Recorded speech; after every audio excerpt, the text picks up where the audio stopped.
রক্তপাতহীন vote, কিন্তু গণনার দিন ঝরল রক্ত, প্রাণ চলে গেল 9 বছরের বালিকার।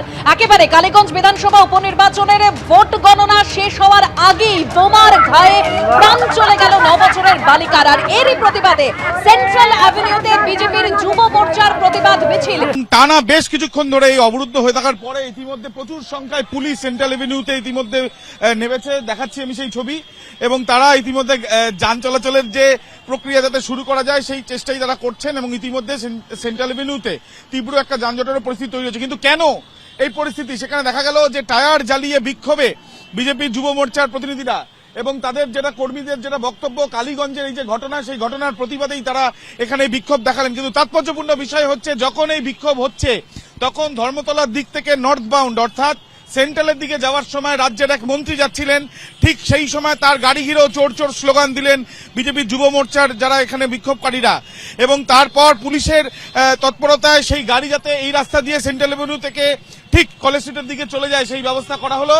এবং তার সঙ্গে সঙ্গে এখানে বিজেপির যারা কর্মীরা তারা এখানে টায়ার জ্বালিয়ে যে বিক্ষোভ চালাচ্ছিলেন সেই বিক্ষোভই কিন্তু চালিয়ে যাচ্ছেন। এবং ইতিমধ্যে তারা এই সেন্ট্রাল এভিনিউতে পুলিশের সাথে কথা বলে সেন্ট্রাল এভিনিউর রাস্তা তারা ছেড়েছেন। এখন স্বাভাবিক করার চেষ্টা চালানো হচ্ছে পুলিশের তরফ থেকে যান চলাচল। এবং তাদের এই যে প্রতিবাদ, সেই প্রতিবাদটা এখন আপাতত চলবে, এমনটাই তাদের বক্তব্য।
গুন্ডা বাহিনীর সরকার